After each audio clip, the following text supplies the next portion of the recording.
Construit en souvenir des victimes juives de la Shoah, le mémorial de Yad Vashem occupe une place centrale de la mémoire juive et israélienne.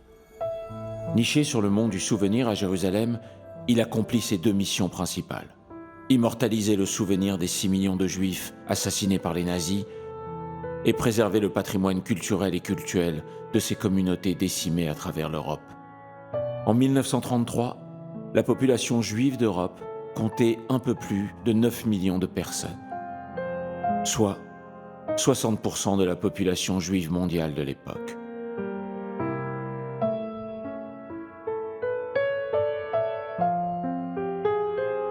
Le musée d'histoire de la Shoah occupe une surface de 4200 mètres carrés, souterrain pour l'essentiel. La galerie d'exposition, longue de 200 mètres, propose un seul chemin aux visiteurs.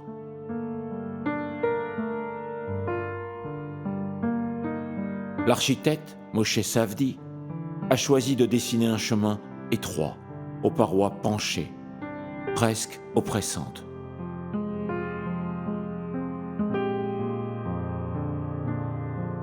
De salle en salle, on revit la montée de l'antisémitisme, les lois discriminatoires, la multiplication des pogroms en Europe de l'Est. Yad Vashem a fait le choix de rassembler en Israël toutes les photos et les objets personnels afin de mettre l'accent sur les histoires individuelles. Chacune permet à ces millions d'hommes et de femmes de redevenir des individus à part entière. Ils ne sont plus seulement les victimes des nazis. Des centaines de photos qui témoignent d'une vie juive avant la Shoah. Ce sont aussi des milliers d'objets personnels que les nazis récupéraient à l'arrivée dans les camps d'extermination.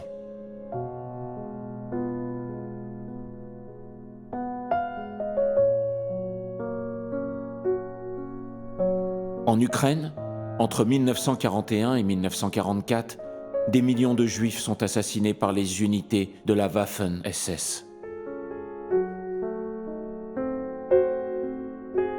On l'appelle la Shoah par balle.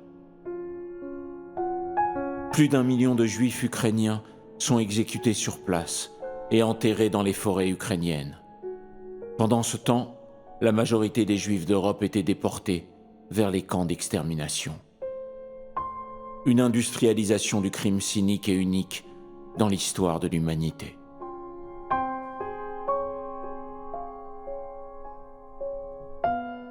Yad Vashem a regroupé au fil des années près de 200 millions de documents et 20 000 témoignages de rescapés.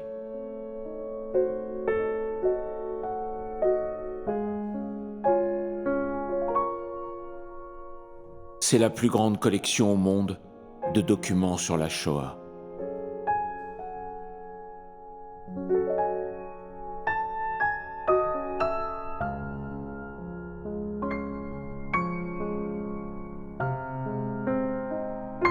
Yad Vashem met également à l'honneur les artistes morts dans les camps à travers des photos, des récits, mais également de nombreux dessins retrouvés au fil des années.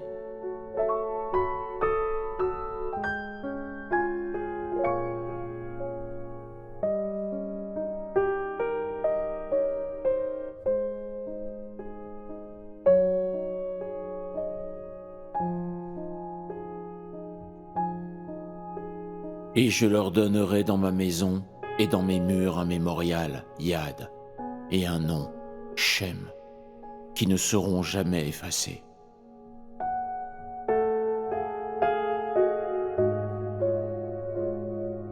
Ce sont ces mots tirés du chapitre 56, verset 5 du livre d'Isaïe, qui ont inspiré le nom donné au mémorial, Yad Vashem.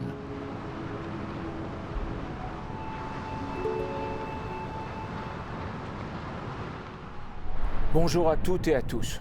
Bienvenue dans votre émission À l'origine. Nous sommes aujourd'hui sur la colline du souvenir à Jérusalem. Ici, à Yad Vashem, le souvenir des disparus est assuré. Ce lieu de mémoire n'oublie pas le présent et l'avenir du peuple juif. C'est avec vous que nous allons aujourd'hui découvrir ce lieu symbolique et fort. Bonjour. Bonjour Steve, Vous êtes guide à Yad Vashem. Merci de nous recevoir aujourd'hui. c'est un honneur pour moi. Tout d'abord, Yad Vashem a une architecture toute particulière et un emplacement également très singulier. Pourquoi ? Yad Vashem est placé sur ce qu'on appelle la colline du souvenir. Ce qui évidemment en soi est très symbolique, mais ce qui est encore plus symbolique, c'est que juste derrière vous, là, Steve, il y a un cimetière qui est le cimetière de Har Herzl, au nom de celui qui, le premier, a imaginé à l'ère moderne le retour des Juifs dans leur terre au début du XXe siècle. Cette juxtaposition de la montagne du souvenir d'un côté et de la montagne de Herzl, évidemment, fait de ce lieu un lieu tout à fait particulier. Et c'est pour cela que, promulgué par une loi, ce qui est très rare, ce musée a été érigé à cet emplacement bien précis. Le musée en soi a une architecture tout à fait particulière, vous l'avez dit, c'est vrai. D'abord, pour y avoir accès, il faut passer par un pont. Ce pont fait, si j'ose dire, le pont entre la réalité d'aujourd'hui et le souvenir, l'histoire de ce que les Juifs ont vécu, ou souffert pendant la Shoah. Le musée est souterrain. Il pénètre dans la montagne du souvenir. C'est comme une espèce de couloir que les Juifs ont dû passer pour pouvoir parfois arriver à l'aboutissement de ce pays, à l'aboutissement d'Israël. Et on le voit très fortement dans l'architecture du musée.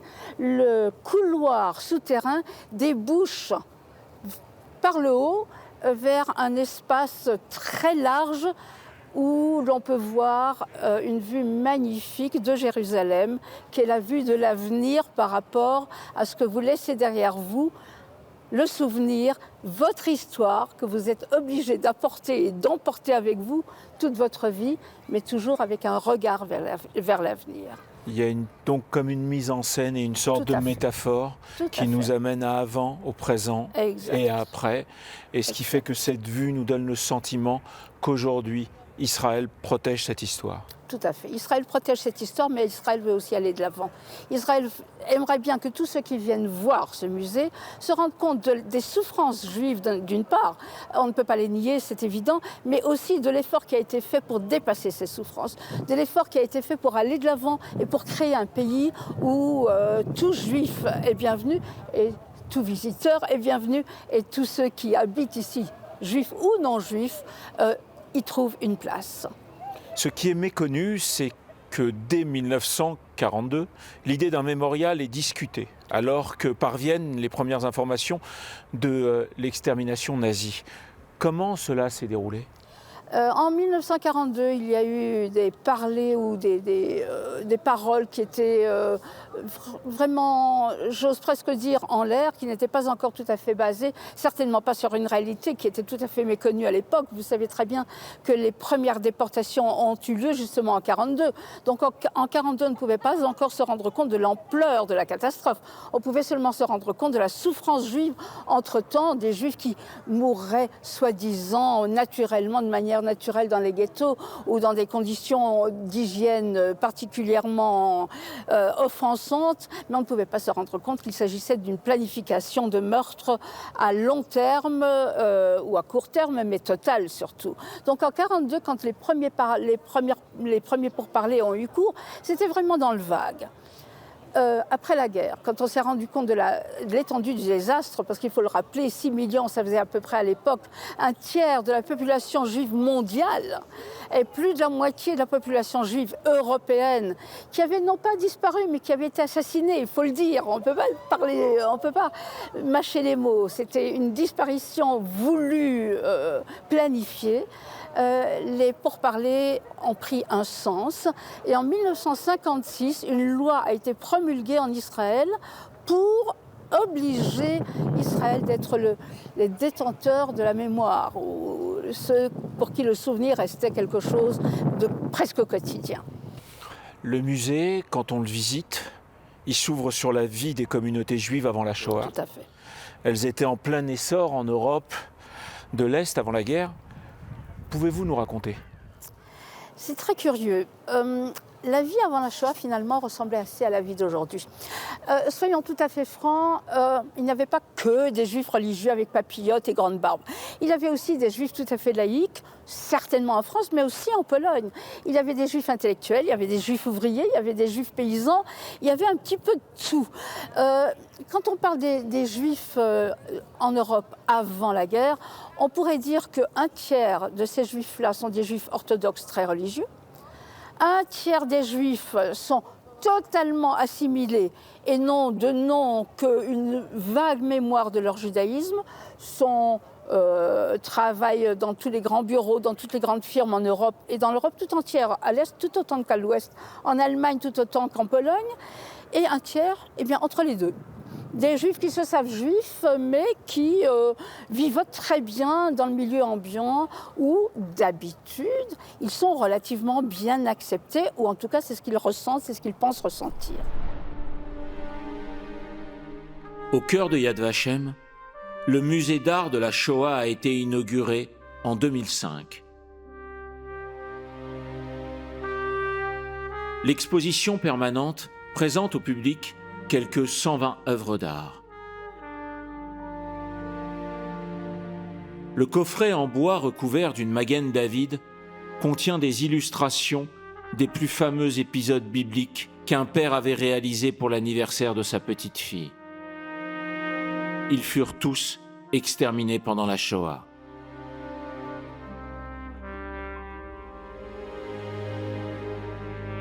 La plupart des œuvres d'art exposées ont vu le jour dans les ghettos, les camps en temps de fuite. Elles décrivent la réalité du quotidien de la Shoah.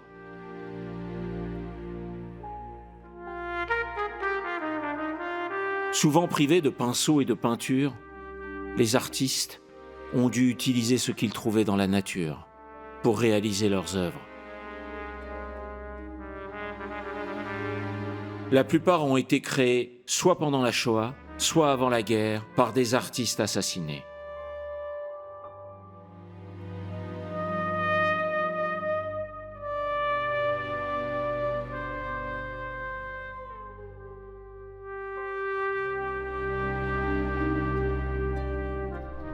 Ce musée d'art est le seul dans le monde à être exclusivement réservé aux œuvres réalisées pendant la guerre. Tout à fait. Est-ce que cela ne démontre pas encore fortement la perte pour le monde de tous ses talents et ses sensibilités artistiques? Tout à fait. Mais je vais corriger un petit peu ce que vous dites, parce que les œuvres d'art qu'on y montre ont en partie été réalisées aussi avant la guerre, peut-être même après la guerre par des survivants, mais dont le sujet, à l'époque, après la guerre, était la Shoah. Ça montre évidemment une perte immense pour l'humanité. C'est Mozart assassiné finalement. C'est la même histoire. Il y a des artistes de talent qui étaient déjà reconnus avant la guerre comme artistes mondialement connus qui ont été assassinés pendant la Shoah. Ce qui nous frappe, ce sont les couleurs vives de ces œuvres. On a le sentiment que tous ces artistes étaient amoureux de la vie, ou en tous les cas avaient envie d'avoir une vision de la vie très très colorée, alors que paradoxalement, l'obscurité du nazisme est en train de recouvrir l'Europe. Vous avez à l'entrée du musée 2 tableaux qui y sont en permanence. Il y en a un qui est très obscur, qui montre justement la vie en France, dans un camp d'internement en France, et on voit des gens en train de prier, des hommes en train de prier, recouverts de ce qui serait un châle de prière, mais qui en vérité ressemble tout à fait à un linceul. Et l'aube ne se lève pas vraiment, parce que c'est une prière qui se dit à l'aube, et l'aube ne se lève pas, l'aube est grise, le paysage est noir. Mais d'autre part, quand vous parlez des couleurs, vous avez tout à fait raison, il y a une partie du musée consacrée à André Deutsch. André Deutsch était déjà connu avant la guerre, il était belge, il avait fait plusieurs exposition magnifique, entre autres à Knock, qui à l'époque était un endroit très couru par tous les riches d'Europe, donc il espérait bien vendre ses œuvres. Et ces œuvres sont de couleurs absolument magnifiques, éclatantes, avec une joie incomparable. Et en vérité, il a continué à créer pendant la guerre. Il a caché ses œuvres dans une farde qu'il a dédiée à sa fille qui était cachée dans un autre appartement que le sien. Sa fille a survécu et nous a offert ses œuvres éclatantes d'espoir et de bonheur. Incroyable. Tout à fait. Tout à fait, sachant surtout que André Deutsch et sa femme ont été rattrapés malheureusement et ont été assassinés à Auschwitz. Certaines œuvres ont été réalisées dans des ghettos alors que la nourriture manquait. Comment faisaient-ils pour trouver ce dont ils avaient le plus besoin, c'est-à-dire des toiles, des gouaches, de la peinture, des couleurs? Je pense que quand on parle d'art à l'intérieur des ghettos, je pense qu'on parle plutôt ou principalement d'écriture, beaucoup plus que de peinture. Ce qui répond à votre question, parce qu'en effet, les feuilles, etc., étaient difficiles à trouver. Pourtant, quand vous parlez de dessin à l'intérieur du ghetto, vous parlez particulièrement de Theresienstadt. À Theresienstadt, il y a eu une histoire tout à fait inouïe. Theresienstadt était en même temps un camp de concentration, en même temps un camp de travail, en même temps un camp de famille, etc. Les parents allaient travailler, les enfants restaient à Theresienstadt et on devait pouvoir les occuper. Les grands s'occupaient des petits. Donc les grands, c'était des gosses de 13, 14 ou 15 ans, s'occupaient des petits et entre autres choses, ils s'occupaient de les faire dessiner, danser, chanter, mais aussi dessiner. Et quand vous parlez d'art dans les ghettos, c'est probablement à cela que vous faites allusion parce que les feuilles, les couleurs ont probablement été envoyées de l'étranger pour ce camp. Ce camp faisait partie d'une légende absolument épouvantable, le fait que les Juifs étaient protégés par les Allemands, du courroux de la population ambiante. Du coup, Theresienstadt était un camp modèle, magnifique, où les Juifs étaient tellement heureux, n'est-ce pas? Au point que pour une visite officielle de la Croix-Rouge, on avait planté des petites fleurs le long des allées pour bien montrer combien les Juifs étaient contents. On avait monté une pièce, puisque vous parlez d'art dans les ghettos, on avait monté une pièce que les enfants ont représentée devant un public allemand et la Croix-Rouge officielle. Ils ont montré leurs dessins qui étaient accrochés au mur de la salle. Il y avait une chorale, etc., etc. Il y a même eu un film qui a été fait de toute cette histoire, un film sur la mise en scène en vérité. Et ce film a été fait par un juif qui était interné à Theresienstadt, à qui on avait promis la vie sauve. Avant le montage, il a disparu dans les affres de la Shoah.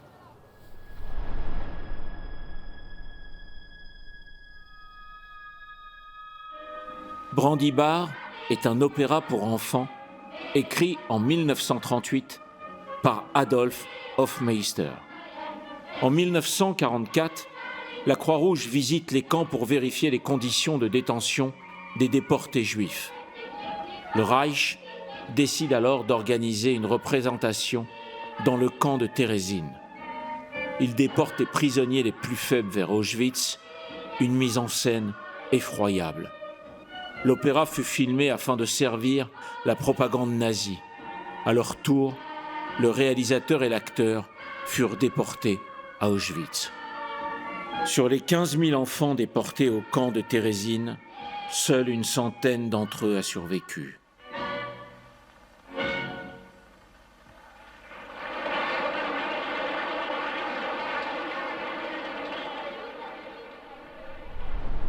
Le musée propose un seul chemin de visite. Tout à fait. La symbolique. Tout à fait. On est d'accord. Quel est ce souvenir? Avancer et avoir une vision sur l'avenir? Tout à fait. Tout à fait. Mieux que ça, Steve, le musée ne permet pas de raccourci. ce qui est assez éprouvant pour certaines visites. Le musée a 180 mètres de long et pour voir toutes les salles, pour avancer, il n'y a pas moyen finalement de reculer, il n'y a pas de raccourci. Il faut passer par toutes les salles dans une espèce de labyrinthe qui vous mène jusqu'à, en effet, cette terrasse, cette plateforme depuis laquelle on voit Jérusalem.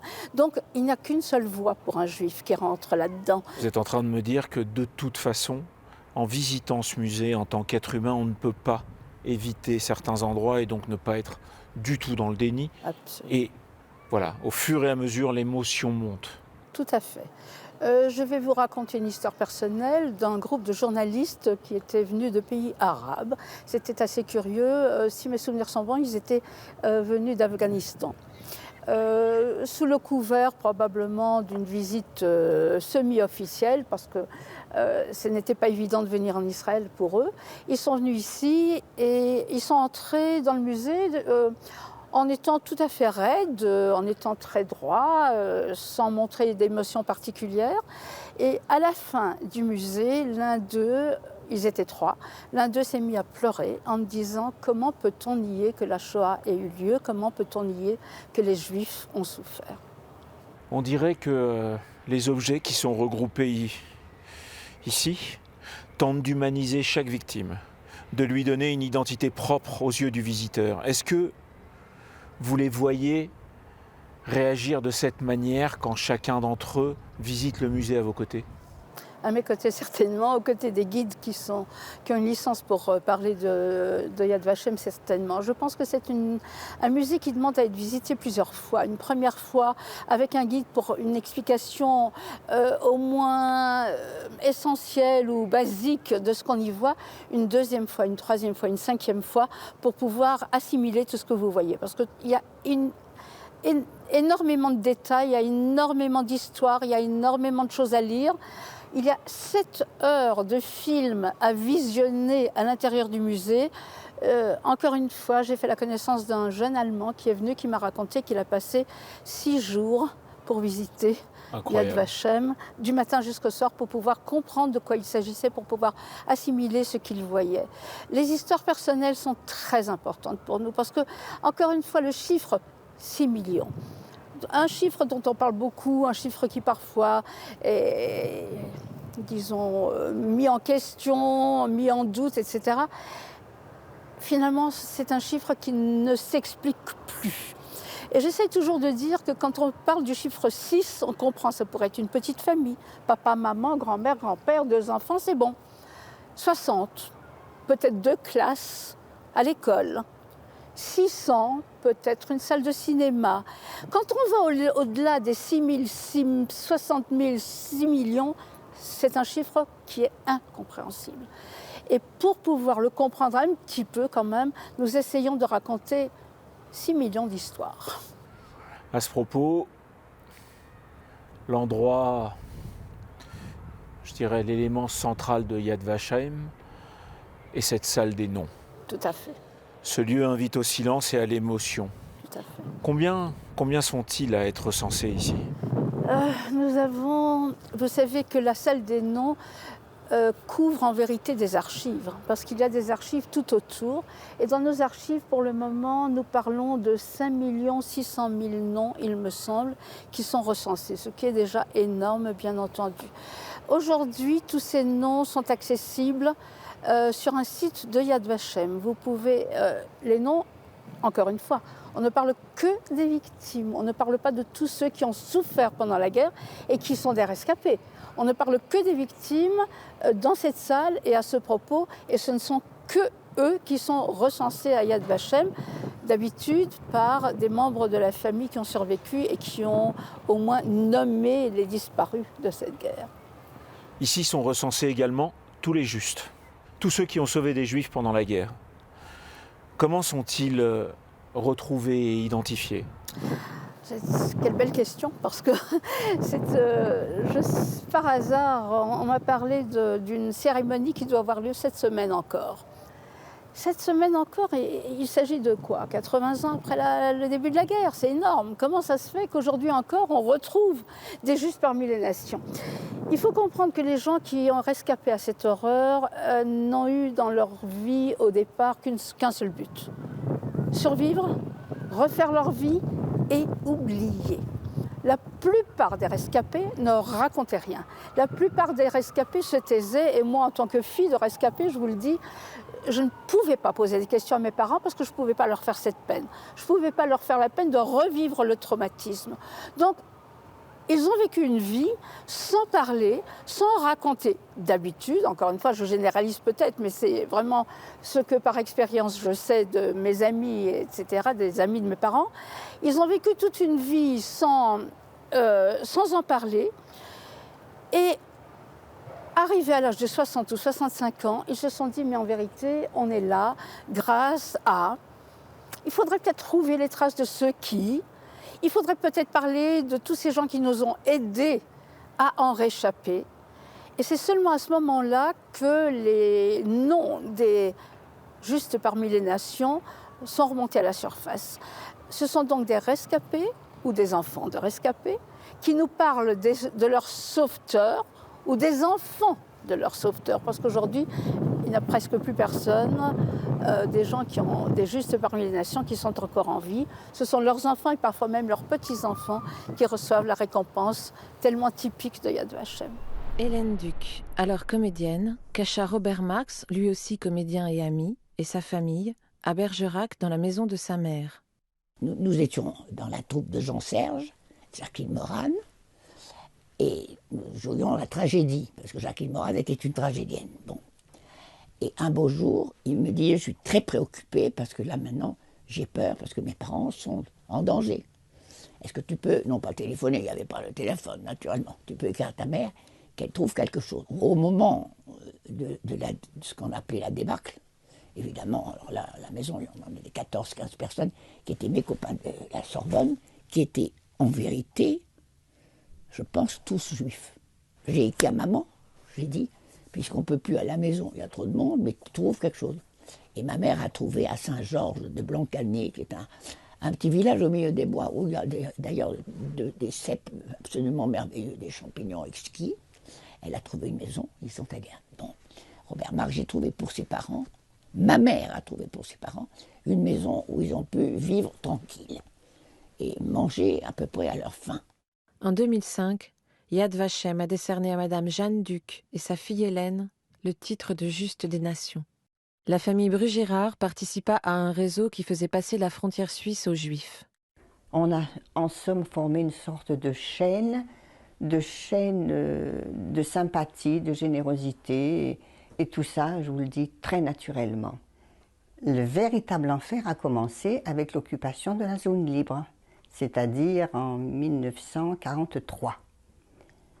Et à partir de là, on a vraiment vu qu'il fallait qu'on s'engage pour sauver les gens qui étaient persécutés par les Allemands. Il reste que ces gens étaient malheureux, qu'ils avaient faim, il fallait quand même les faire manger, et on n'avait pas beaucoup à manger à l'époque, et moi il me reste surtout le fait qu'il fallait prendre la bicyclette, faire les environs de Lyon, tâcher de ramener du ravitaillement pour faire une soupe pour tout le monde, parce qu'on ne pouvait pas donner plus qu'une soupe à l'époque. Notre engagement, c'était de les garder chez nous jusqu'à ce qu'on puisse les faire passer en Suisse. De Lyon, c'était pas très loin, mais il y avait un passeur, etc.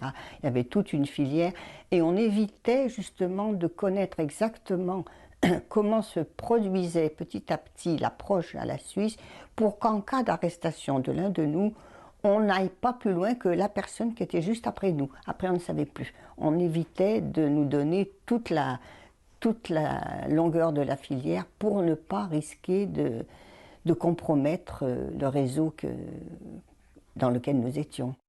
En 1998, Yad Vashem a décerné à Jean et Suzanne Brugérard, ainsi qu'à leurs enfants Jacques et Edmé, le titre de Juste des Nations. Gina Libera, marchande de journaux rue du Faubourg Poissonnière à Paris, sauva la famille Stutzer. J'arrive au dépôt, je vois tout un tas d'Allemands et des flics, mais il y en avait peut-être une cinquantaine. Alors je rentre dans le kiosque, et je dis, mais qu'est-ce qu'ils font tous ces gens-là? Ils m'ont presque fait peur. ils se débattaient, enfin ils parlaient. Mais c'est des agents, ils ramassent tous les Israélites, ils ramassent tous les Juifs, enfin à l'époque on parlait comme ça, vulgaire.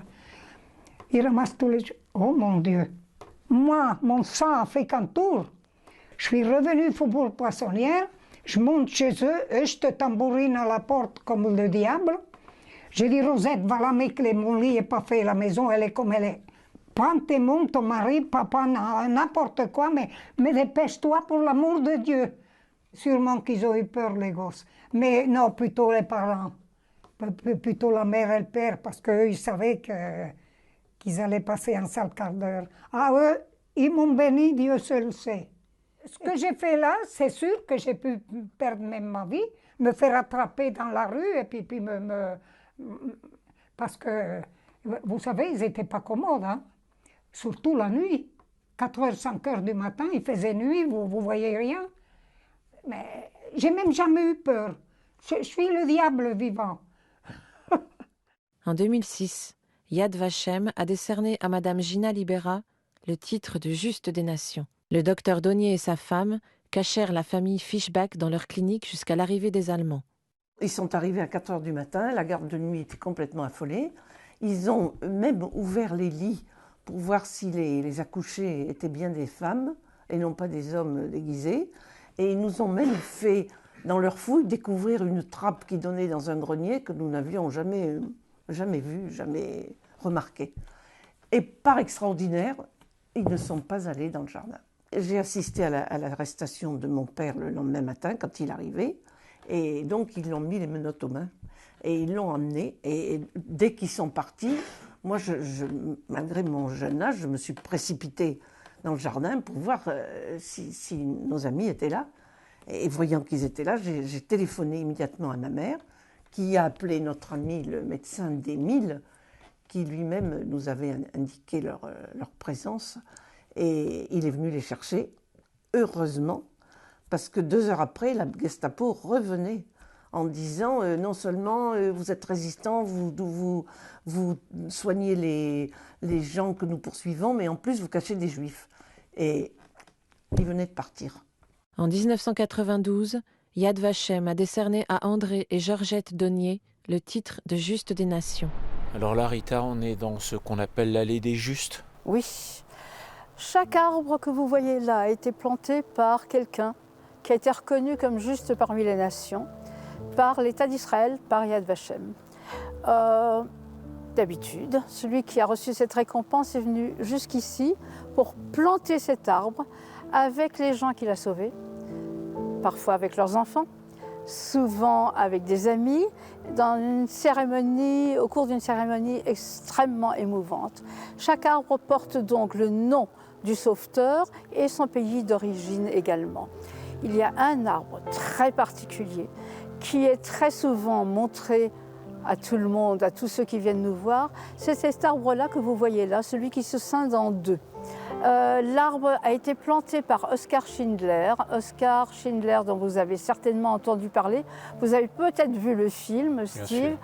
À la fin du film, cet homme qui a sauvé des Juifs en Pologne et qui a eu une fin de vie assez misérable finalement, parce que divorcé, parce que sans argent, a été reconnu par Yad Vashem comme juste parmi les nations. Et la fin du film, c'est ici qu'elle a été filmée, c'est en voyant cet arbre derrière lui que le film se termine. Un Allemand sauveteur, il y a eu cela également. Dans les cimetières chrétiens, les tombes sont souvent fleuries. Dans les cimetières juifs, la tradition est d'y déposer des petites pierres. À Jérusalem, sur le mont Sion, le cimetière chrétien abrite une tombe particulière. Elle est recouverte de très nombreuses pierres. Pourquoi ? Oskar Schindler, né le 28 avril 1908 en Moravie, dans une famille catholique. Il devient un important industriel allemand et en 1936, il collabore avec le service de renseignement de l'Allemagne nazie. Il avait pour mission de collecter des informations sur les chemins de fer, les installations militaires et les mouvements de troupes. Il recrutait également des espions en Tchécoslovaquie en préparation du projet d'invasion du pays par l'Allemagne nazie. Oskar Schindler demande à adhérer au Parti national-socialiste le 1er novembre. Il est évidemment accepté. Il fait ensuite fortune en dirigeant une usine spécialisée dans la fabrication de batteries de cuisine en émail. L'usine est proche du camp de concentration au sud de Cracovie. Il profite alors de son amitié avec Amon Goeth, le chef du camp, pour qu'il lui fournisse la main-d'œuvre parmi les nombreux juifs internés. Schindler est d'abord intéressé par le fait que les juifs coûtent moins cher que les ouvriers polonais. Plus tard, interpellé par leur sort, il prend leur parti. Aidé de sa femme Émilie, de son ami juif Yitzhak Stern et de sa secrétaire Mimi Reinhardt, il sauve la vie de 1200 juifs qu'il amène à 15 km au sud de sa ville natale. Il se rend également à Auschwitz pour y récupérer des ouvrières juives.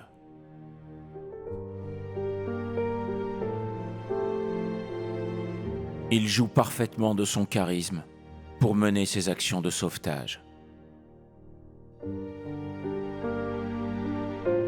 À la fin de la Seconde Guerre mondiale, il émigre en Argentine, où il devient fermier, puis commerçant dans la banlieue ouest de Buenos Aires. Même après la guerre, il se tient au courant de la vie des personnes qu'il a sauvées et reste en contact avec elles. Il meurt le 9 octobre 1974 en Allemagne. Il est honoré du titre de Juste parmi les nations par le mémorial de Yad Vashem en 1967. Sa vie est le sujet d'un roman, La liste de Schindler, en 1982, et d'un film de Steven Spielberg en 1993. Il est enterré au cimetière chrétien du Mont Sion, à Jérusalem. Ce sont les descendants des Juifs qu'il a sauvés, qui viennent régulièrement lui rendre hommage en déposant les petites pierres sur sa tombe.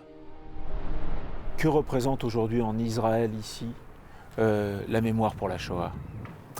La mémoire pour la Shoah en Israël est présente. Elle est présente peut-être parfois même un peu trop. Elle est présente certainement aux dates officielles de Yom HaShoah, ce qu'on appelle Yom HaShoah, c'est-à-dire le jour de la Shoah, qui est un jour de commémoration qui est la veille du jour où nous fêtons l'avènement de l'État d'Israël. Et ce n'est pas par hasard. Nous pensons qu'il n'y a pas de bonheur sans chagrin, il n'y a peut-être pas de chagrin sans bonheur. Je préfère dire qu'il n'y a pas de chagrin sans bonheur et qu'en effet, chaque vie, finalement, chaque chose horrible aboutit peut-être à quelque chose de beau.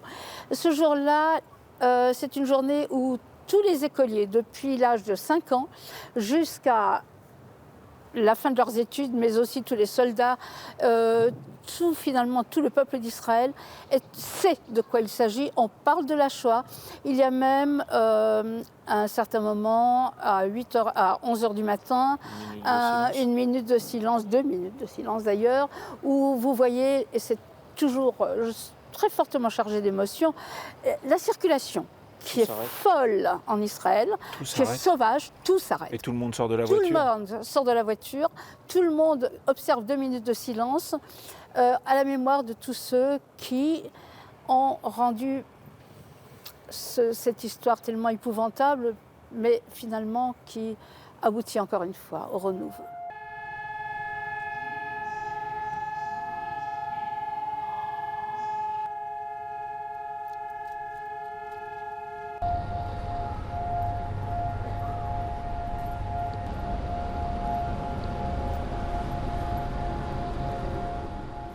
Quand nous finissons la visite, en sortant de l'obscurité vers la lumière et vers Jérusalem, quel sentiment ressent le visiteur qui vient ici pour la première fois? Je pense que c'est un moment très éprouvant. Vous sortez d'un tunnel, vous sortez de l'obscurité, vous sortez de quelque chose qui, on a l'impression, vous enfonce quelque part, parce que le musée a des murs, le musée est construit en triangle. Donc très souvent, les gens me disent qu'ils ont une impression oppressante à l'intérieur du musée. Ce n'est pas seulement l'obscurité, c'est aussi cette impression que les murs vont tomber sur vous. Et puis tout à coup, une terrasse extraordinaire qui est toujours belle, que ce soit le matin ou le soir, qu'il fasse beau ou qu'il fasse mauvais. C'est toujours très impressionnant de voir le côté paisible de Jérusalem, le paysage magnifique et tranquille qui est là devant vos yeux et qui, encore une fois, représente la tâche qui vous est imbue, qui vous incombe à construire et à reconstruire. Parce qu'il ne suffit pas de regarder le paysage, il faut savoir que vous en êtes. Vous en êtes parce que vous êtes là, vous en êtes parce que vous êtes venu visiter Yad Vashem, vous en êtes parce que vous habitez ici ou parce que vous n'habitez pas ici, mais vous faites partie de cette reconstruction par le fait même d'avoir fait cette visite de Yad Vashem. C'est rempli de paradoxes et à la fois c'est très très intelligemment mis en scène parce qu'on est dans quelque chose, comme vous dites, en triangle, donc oppressant, quelque chose qu'on ne peut jamais éviter puisque c'est tout droit, et on finit vers un horizon d'espoir. Tout à fait. Est-ce que c'est ce que vous voulez faire ressentir à chaque visiteur? Absolument. Je voudrais faire ressentir à chaque visiteur l'option de l'espoir, mais aussi l'option de la reconstruction. Et pour moi, c'est très important. Je pense que chacun dans la vie a une tâche. Nous avons tous une tâche et nous avons tous une possibilité d'apposer notre petite pierre à la construction d'un avenir meilleur. Que ce soit ici ou que ce soit ailleurs, finalement, que ce soit une question de compréhension entre les peuples, que ce soit... Israël représente ça pour moi. Vous l'entendez, je ne suis pas née en Israël. Pour moi, Israël représente justement cette volonté de créer un monde meilleur. Par le dialogue, par l'amitié, par l'apport de chacun, de nous. La visite se termine sur cette sublime terrasse avec une vue imprenable sur Jérusalem, comme si c'était la capitale du monde, comme si on était invincible, comme si en tant qu'être humain, on était et on avait le pouvoir de regarder un horizon meilleur. En tout cas, c'est ce que nous donne ce sentiment-là. Est-ce que c'est un sentiment qui fait qu'aujourd'hui, en tant que citoyen, grâce à ce travail de mémoire, on peut se sentir protégé pour l'avenir, selon vous? Protégé pour l'avenir, je n'en sais pas trop. Je ne sais pas trop si on pourrait parler de ça. Mais je pense qu'il est important de porter en nous l'espoir d'un avenir meilleur. Je ne pense pas qu'on est protégé si on ne fait rien. Je pense que c'est à nous aussi d'y travailler. Je ne pense pas que ce soit une donnée tout à fait évidente et normale. Je pense que nous avons nous-mêmes un travail à faire. C'est une donnée de tous les jours ici. Voilà, c'est un travail à faire. Et j'ai adoré quand vous avez dit la capitale du monde. Pour moi, je dis toujours que c'est le nombril du monde. C'est très bien aussi. C'est très bien aussi. Ça part du ventre, c'est vraiment, ça part de là. Et je pense que vraiment, quand ça part de l'intérieur, c'est l'impression de devoir y travailler, de devoir faire, créer.